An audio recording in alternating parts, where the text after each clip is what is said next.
Hello मेरे दोस्तों, सत श्री अकाल।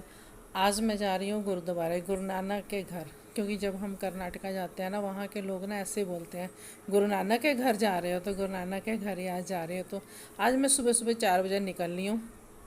4 बजे हम नहा धो के ना अपना हस्बैंड वाइफ दोनों जने निकल आए हैं।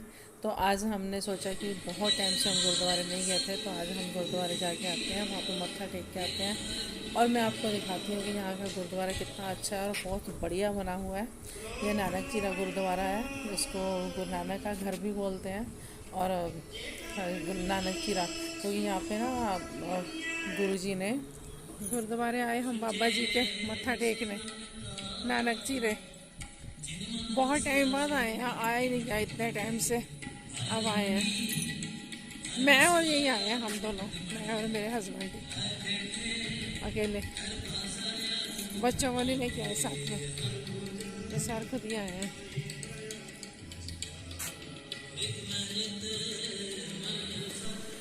यहाँ पे गुरु नानक देव जी और बाला मर्दाना जी आए थे। तो बाला मर्दाना जी कहते थे कि हमें बहुत प्यास लगी हुई है, तो हमें पानी चाहिए। तो यहाँ पे पानी की बहुत समस्या थी, कर्नाटका में पानी नहीं मिलता था। बिदर है ये कर्नाटका, तो वहाँ पे पानी नहीं मिलता था। तो पानी जब नहीं मिलता था तो गुरुजी ने ना वहाँ पे अपना पैर मारा, और पैर मार के पहाड़ों के बीच में पैर मार के वहाँ से उन्होंने पानी का वो फवारा निकाला।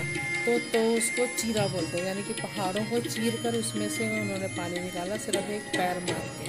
तो वहाँ से वो पानी, जब से वहाँ से पानी आ रहा है और वो अमृत सारे।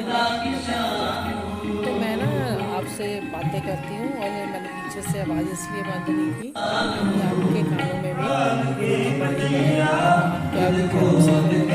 तो इसलिए मैंने ये पीछे जो सत्संग चल रहा है मैं ऐसे ही चलने दे रही हूँ। तो इस तरीके से वहाँ पे गुरु नानक देव जी ने यानी कि जल निकाला था, और वो जल अमृत के समान सारा कर्नाटका पीता है। और अब तो सारे सिख कौम जो भी वहाँ पे आते हैं, जितने भी हिंदू भी आते हैं, हर कोई वहाँ पे आता है। वहाँ पे तो कोई रोक टोक नहीं है ना, जो भी आए भगवान सबको ही अपना बेटा मानते हैं। तो वहाँ पे उन्होंने, वहाँ से फिर लोग जल भर भर के लेके जाते हैं, और फिर वो उससे स्नान करते हैं, उसको पीते हैं। तो कहते हैं कि बहुत सी बीमारियाँ उससे ठीक हो जाती हैं।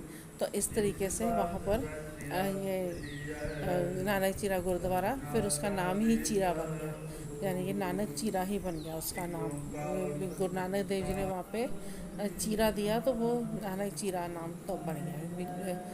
घर से तो ये 3 घंटे के रास्ते पर है। तो हम फिर जब आते हैं तो फिर इतना टाइम लग जाता है, यानी कि 4-5 घंटे में हम दर्शन करके चले जाते हैं। और इस बार तो यहाँ पे अखंड पाठ खुला हुआ था, तो बहुत ही अच्छा रहा, बहुत ही मन को संतुष्टि मिल रही थी कि हमने यानी कि अखंड पाठ का भोग भी सुना, और हमने वैसे भी वहाँ पे सत्संग बहुत सुना, और बहुत मन को शांति में। सुबह सुबह हम गए थे, तो पहली बार हम सुबह सुबह गए, तो हमें इतना आनंद आ रहा था कि हमारा वहाँ से उठने को बिल्कुल मन नहीं था। और हम आराम से वहाँ से 11 बजे हम वहाँ से वापस आए हैं, घर को चलने के लिए वापस आए। लेकिन बहुत अच्छा लग रहा था वहाँ पे, बढ़िया सत्संग हो रहा था कि उठने को दिल ही नहीं कर रहा था कि हम घर की सारी चिंता भुला के वहाँ पे बैठ के गुरु के चरणों में, तो वहाँ पे हमने दर्शन किए बहुत बढ़िया से। फिर वहाँ पे अरदास हुई, अरदास के बाद फिर हम ये यहाँ पर ये जो से ये गुरु नानक देव जी ने पंजा लगाया है, और यहीं से ये पहाड़ है पीछे से, तो उसमें से भी वो पानी निकला। तो ये अमृत सरोवर है, इसमें भी वहीं से अमृत जाता है, और उसमें सब स्नान करते हैं। तो ये सरोवर है वहाँ का। तो फिर हम वहाँ पे प्रसाद लिया, और प्रसाद लेके तो फिर हम अपने घर को चल पड़े, क्योंकि अब 11 बजे तक तो हम वहाँ पे बैठे रहे, 11 साढ़े 11 तक। अभी तो और भी मन था कि बैठे रहे, लेकिन सोचा कि चलो अब चलते हैं, क्योंकि बच्चों को भी पीछे जाके खाना वाना देना था, इनको सोते हुए छोड़ के हम चले गए थे। तो बहुत ही बढ़िया लगा। उत्थे मैं चंदन का तिलक लगाई, बड़ी खुशबू आ रही थी, ऐसे बहुत ओरिजिनल चंदन से होता नहीं सवा कि दवाई मार्केट वाला नहीं पहला था, सीधा लगा सीधा पत्थर पीस के है ना, सीधा वो जो सब भी पीस के करते वही वाला से, ताई इन्नी बढ़िया खुशबू आ रही थी, नहीं तो उदा खुशबू नहीं आती मार्केट वाले। अच्छा, मौसम बहुत बढ़िया हो रखा था, ठंडी ठंडी हवाएं आ रही थी और बहुत ही अच्छा लग रहा था। सुबह तो मैं स्वेटर डाल के गई थी, सुबह तो इधर इतनी ठंड हो रखी थी कि मेरे को एसी गाड़ी में इतनी ठंड लग रही थी। और वैसे भी बाहर भी अगर हम दरवाज़ा खोलते थे तो बहुत ठंडी ठंडी हवा चल रही थी, बहुत ठंड लग रही थी। तो सुबह मैंने स्वेटर पहना हुआ था। यहाँ का माहौल ऐसा ही है, कभी तो गर्मी हो जाती है, कभी ठंडा हो जाता है। तो फिर हम एक ढाबे पे रुके।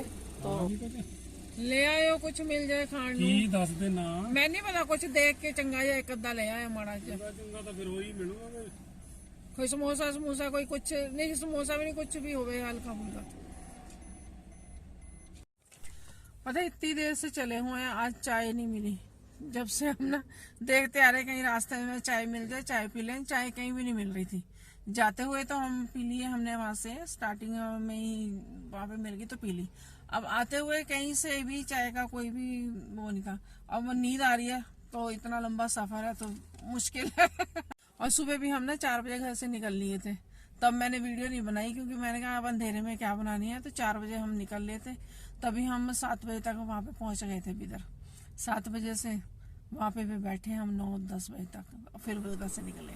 ये ना मैं इनको बोल रही थी, नहीं मेरे लिए कुछ ना कुछ खाने के लिए भी लेके आओ, चाय तो लेके आओगे, साथ में खाने के लिए भी कुछ ना कुछ लेके आओ। अब हमें चले हुए भी कम से कम हो ही गया है घंटा 1.5 घंटा, लेकिन कहीं से चाय नहीं मिली अब तक। तो बहुत मन है चाय पीने को।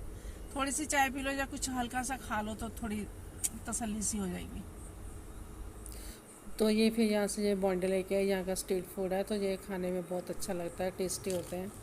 तो फिर वही मैं भी खाने लगी, मेरे को बहुत अच्छे लगते हैं ये, एकदम पोले पोले से होते हैं और इसका टेस्ट बहुत बढ़िया होता है मैदे के बने। अब तसल्ली मिली खाने को, बहुत भूख लगी हुई थी।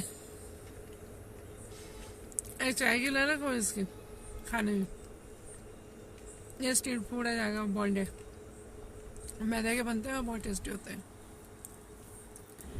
उसके बाद फिर हम चल दिए, तो क्योंकि घर भी जाना ज़रूरी था, तो ऐसे ही फिर मस्ती मारते मुरते घर तक आ गए। तो घर में आके फिर खाना वाना बनाना शुरू किया। तो मैं अब अपनी वीडियो का करती हूँ एंड। अगर आपको मेरी वीडियो पसंद आए तो प्लीज़ सब्सक्राइब ज़रूर करना मेरे चैनल को, और मेरी वीडियो को शेयर और लाइक ज़रूर करना। तो मिलती हूँ मैं अगले ब्लॉग में आपसे।